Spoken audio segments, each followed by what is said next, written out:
students, so today we are going to understand the chapter 3 questions written by Leo Tolstoy, which is your first chapter of Honeycomb. So let's begin with this. So before you read, a king has 3 questions and he is seeking answers to them. तो एक king है जिसके पास 3 questions है जिसके answers वो ढूंढ रहा है. What are the questions? Does the king get what he wants? तो देखते हैं वो questions क्या है और क्या उसको उसके answers मिलते हैं. The thought came to a certain king that he would never fail if he knew 3 things. These 3 things were, तो एक ख्याल आया किंग को कि मैं कभी भी हारूंगा नहीं कि अगर मुझे ये 3 चीज़ें पता हो. क्या है वो 3 चीज़ें? First, what is the right time to begin something? सही टाइम क्या है कोई चीज़ को शुरू करने का. And second, which people should he listen to? किन लोगों की बात सुननी चाहिए उसको. और तीसरी, what is the most important thing for him to do? सबसे इम्पॉर्टेंट चीज़ क्या है उसको करने के लिए, सबसे अहम चीज़ क्या है उसको करने के लिए. So what did he do? The king therefore sent messengers throughout his kingdom, promising a large sum of money to anyone who would answer these 3 questions. तो उसने अपने मैसेंजर्स भेजे throughout his kingdom. मैसेंजर्स वो होते हैं जो king का पैगाम उसके प्रजा में पहुंचा रहे हैं.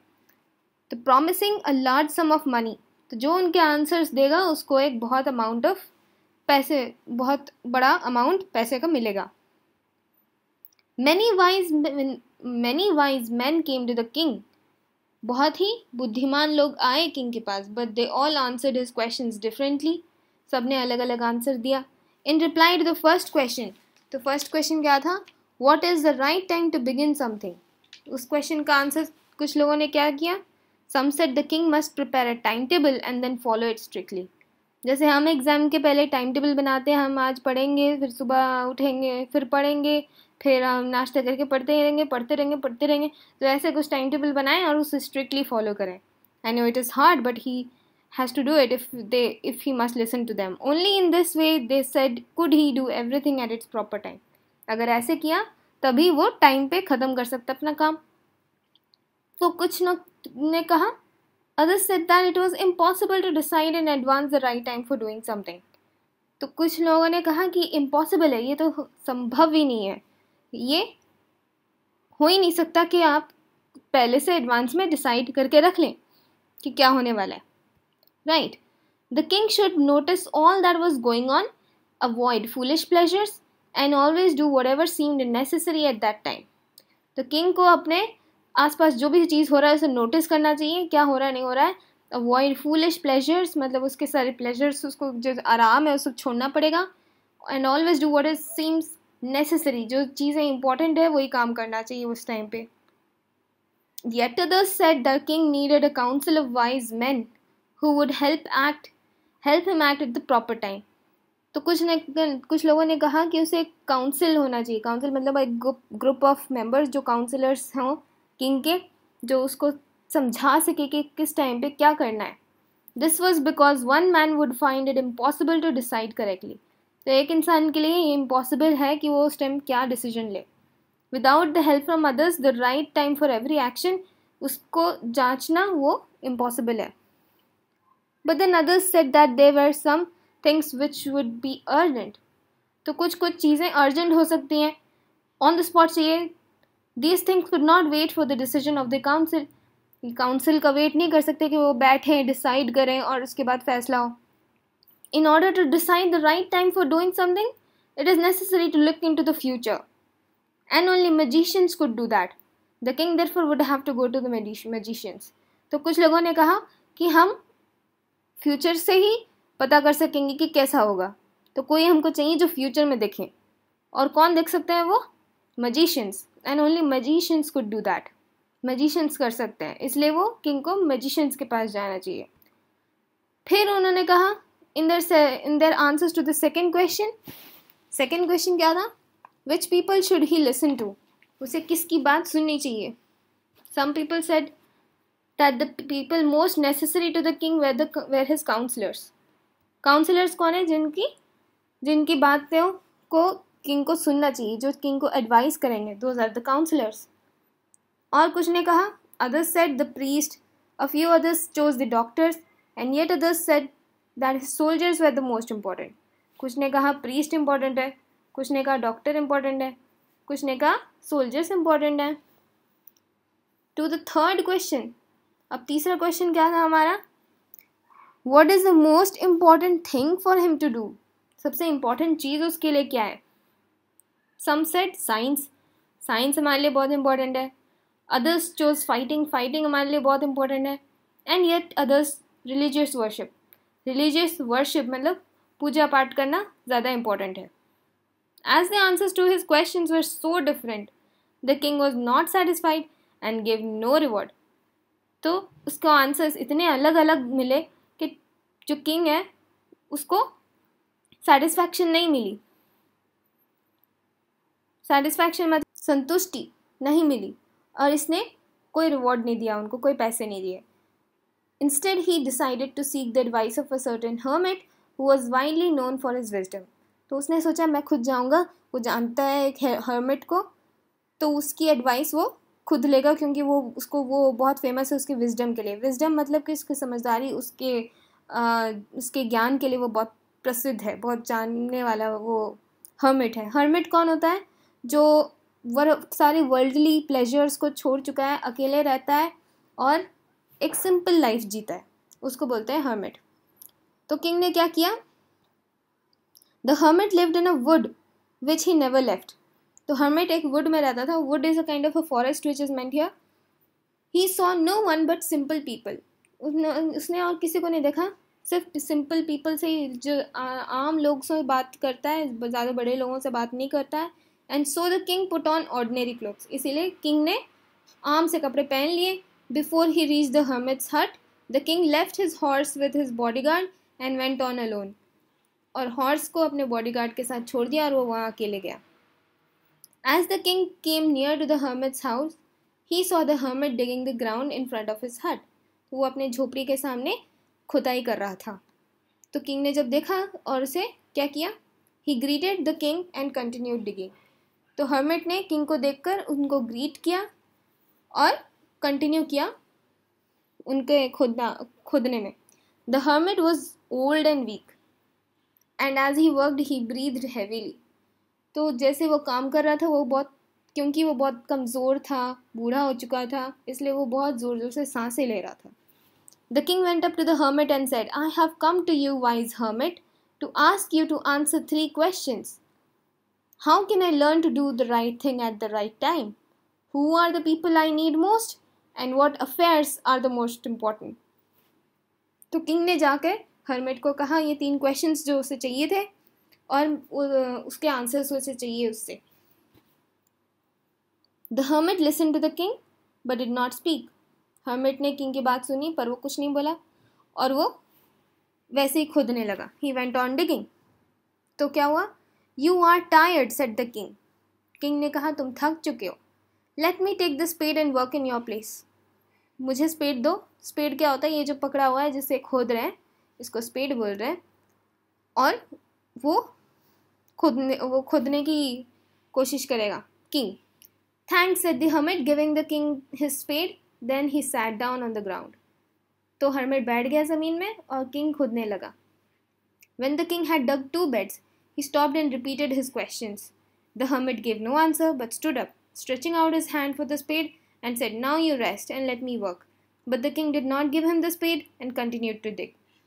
तो क्या हुआ? अब उसने ऐसे 2 जगह खोद लिया था ज़मीन का. उसके बाद वो फिर से अपने रिपीट करता है क्वेश्चंस को कि मुझे इसके आंसर चाहिए. लेकिन हर्मिट कुछ नहीं बोलता है और खड़ा हो जाता है और वो बोलता है अब तुमने कर लिया, मुझे दो, तुम रेस्ट करो. तो किंग बोलता है नहीं अभी नहीं. किंग कुछ नहीं बोल रहा और वो काम पे ही लगा हुआ है.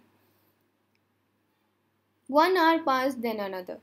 1 घंटा हो गया, 2 घंटे हो गए. The sun went down behind the trees. अब सन भी डूबने लगा है. It is going to be sunset. And at last the king stuck the spade into the ground and said, I came to you, wise man, for an answer to my question. If you can give me no answer, tell me so and I will return home. So, क्या होता है कि जैसे जो सन डूब रहा था, अब किंग थक गया. वो स्पेड को ज़मीन में रख कर मतलब गाड़ के और उसके बाद में उससे पूछता है कि क्या तुम मुझे आंसर दे सकते हो, अगर नहीं दे सकते हो तो मैं घर जा रहा हूँ। तो हर्मिट बोलता है here comes someone running, said the hermit, मतलब कोई आ रहा है दौड़ दौड़ के।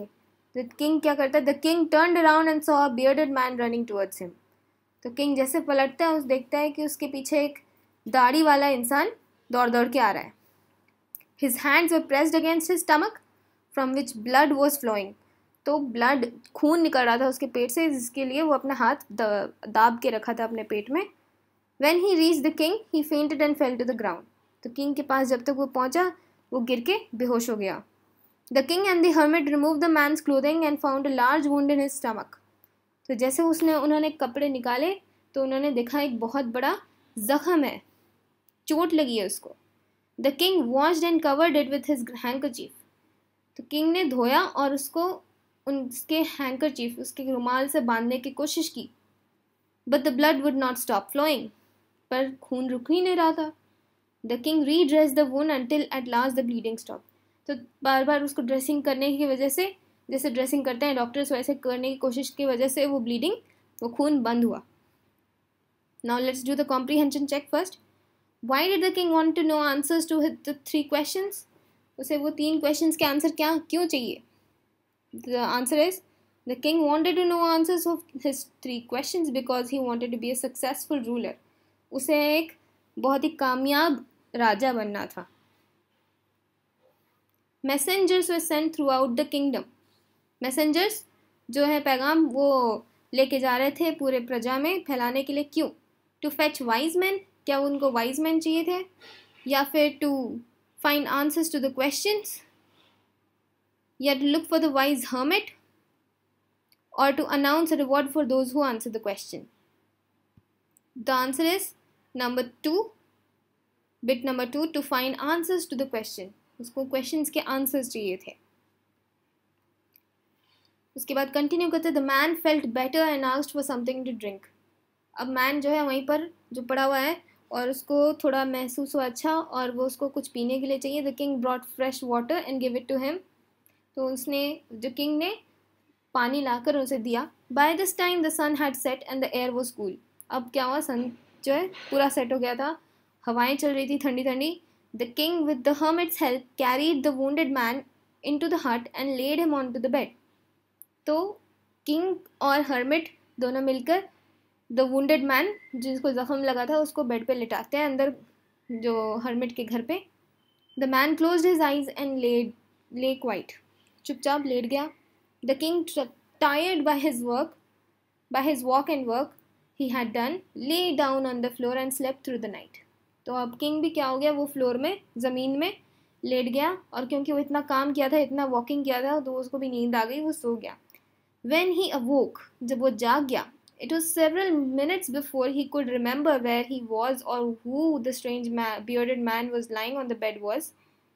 तो जब वो जैसे उठा और जैसे वो रिकॉल करने की कोशिश कर रहा था कि वो कैसे यहाँ पर पहुँचा है, कौन है ये bearded man, अचानक से क्या हुआ?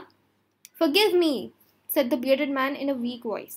बहुत ही कमज़ोर वॉइस में उसने कहा forgive me, मतलब मुझे माफ़ कर दो। When he saw that the king was awake, जैसे वो उठा उसे कहने लगा कि मुझे माफ़ कर दो, I don't know you and you have nothing to forgive for.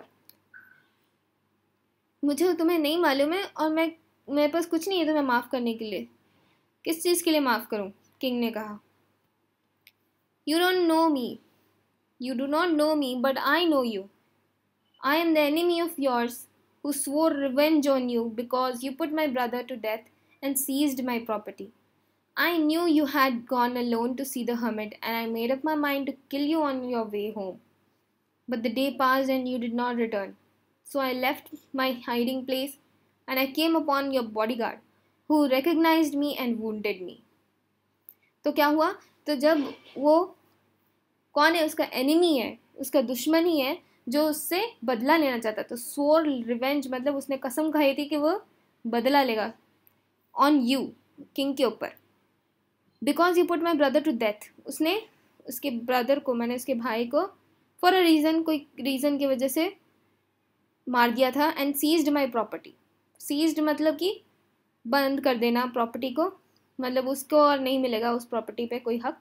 I knew you had gone alone to see that hermit. तो हर्मिट को देखने अकेले जाने वाला था, ये बात उसको पता थी, तो इसलिए उसने मन बनाया कि वो उसे रास्ते में मार देगा। लेकिन पूरा दिन चला गया और वो आया ही नहीं, तो इसलिए वो जहाँ छुपा था उसे छोड़ना पड़ा वो जगह। और जैसे कि वो आया बॉडीगार्ड के पास, उसके बॉडीगार्ड ने उसे पहचान लिया और उसे ज़ख्मी कर दिया और वो वहाँ से भी भाग गया। I escaped from him but I should have died if you had not dressed my wounds. लेकिन मैं वहाँ से भाग गया, लेकिन मैं मर जाता अभी तक अगर उसने उसके ज़ख्म को ठीक नहीं किया होता। I wish to kill you and you have saved my life now. If I live I will serve you as your most faithful servant and I will offer my sons to do the same, forgive me. तो अब वो क्या कर रहा है कि वो कह रहा है कि मैं तुम्हें मारने आया था, फिर तुमने ही मेरी जान बचा ली, तो अब मैं अगर जी गया तो मैं पूरी लाइफ तुम्हारा सेवा करूँगा और मेरे बच्चे, मैंने जो उनके बेटे हैं वो भी आगे यही करेंगे, तो इसलिए मुझे माफ़ कर दो। The king was very happy to have made peace with his enemy so easily. King ने नहीं सोचा था कि वो उसके दुश्मन से इतने आसानी से फ्रेंड कर लेगा उसको, and to have won him over as a friend, तो उसने उसको जीत लिया as a friend. He not only forgive him, तो उसने उसे माफ़ ही नहीं किया और क्या किया, but said he would send his servant and his own doctor to look after him and he promise to give back the man his property. तो सिर्फ उसे देखभाल करने के लिए वो डॉक्टर नहीं दे रहा है, बल्कि उसका लैंड को भी वापस दे दिया उसे, जो प्रॉपर्टी थी उसने ली थी उसने वो वापस दे दिया। Leaving the wounded man the king went out of the hut and looked around for the hermit. Before going away, he wished once more to get answers to his questions. The hermit was on his knees sowing seeds in the bed that had been dug the day before. The king went up to the hermit and said, "For the last time I beg you to answer my question, wise man." तो अब जाने से पहले king जो है ढूंढ रहा था कि हर्मिट से और एक बार लास्ट बार पूछ ले उन क्वेश्चन के आंसर। तो हर्मिट मिला, वो घुटनों के बल बैठ के जो है बीज बो रहा था वो बेड्स में जहाँ पर खुदाई हुई थी लास्ट नाइट। तो किंग ने जिस लैंड को खोदा वहाँ पर वो बीज बो रहा था। तो किंग ने जाके पूछा, ये लास्ट टाइम है, मैं तुम्हें आंसर के लिए बोल रहा हूँ, प्लीज़ मुझे बताओ। You have already been answered, said the hermit, still bending down the ground and looking up to the king as he stood before him. तो hermit ने कहा कि तुम्हें तो आंसर मिल गया है। वो ये बैठे बैठे बोला, How have I been answered? What do you mean? Do you not see? तो उसने कहा, किंग ने कहा कि मुझे कैसे आंसर मिला है, क्या मतलब है तुम्हारा? तो hermit ने कहा, Do you not see? Replied the hermit, If you had not pitied my weakness yesterday and had not dug these beds for me, you would have gone away. Then the man would have attacked you and you would have wished you had stayed with me.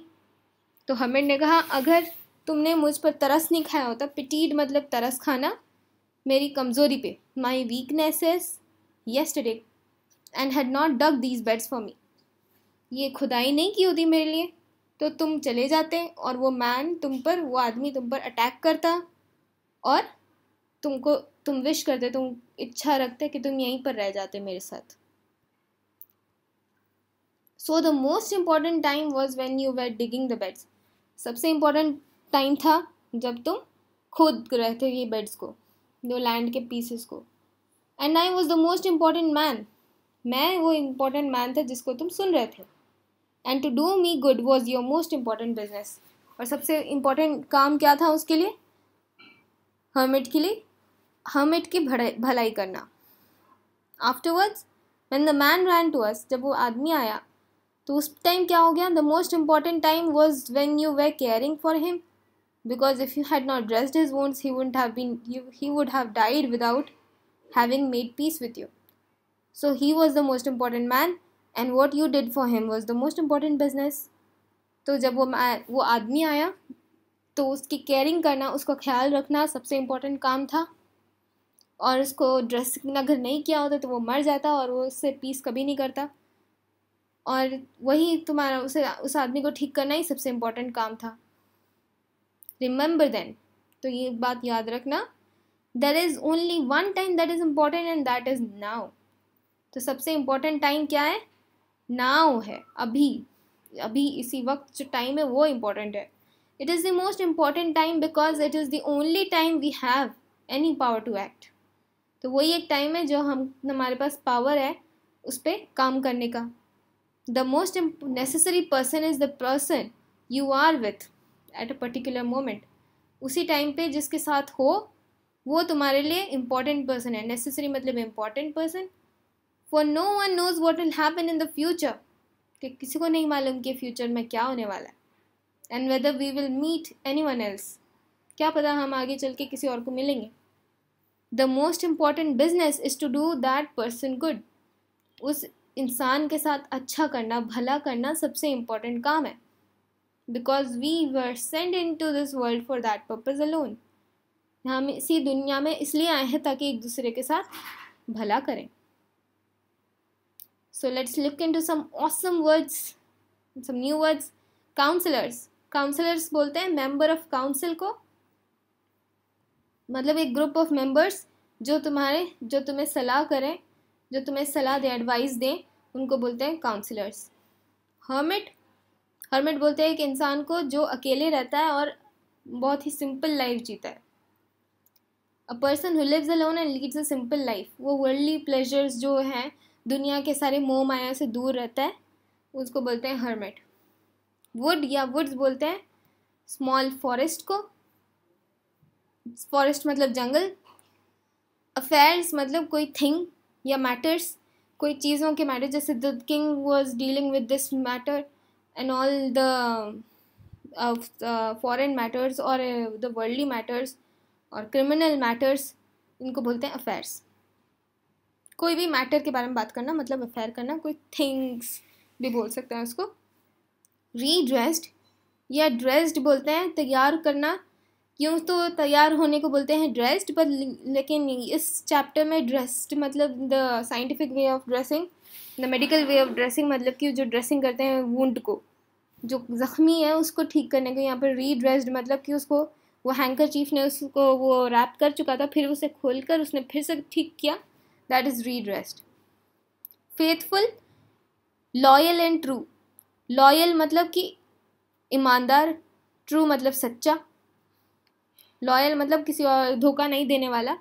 तो loyal का तो first and most example हमारे पास आता है the dog. Dogs are very loyal. So that's the end of the story. Thank you for watching. Subscribe to the channel. And for the more videos, I'll be sharing the second part also for the question answers. That will be the part 2 of this. So thank you.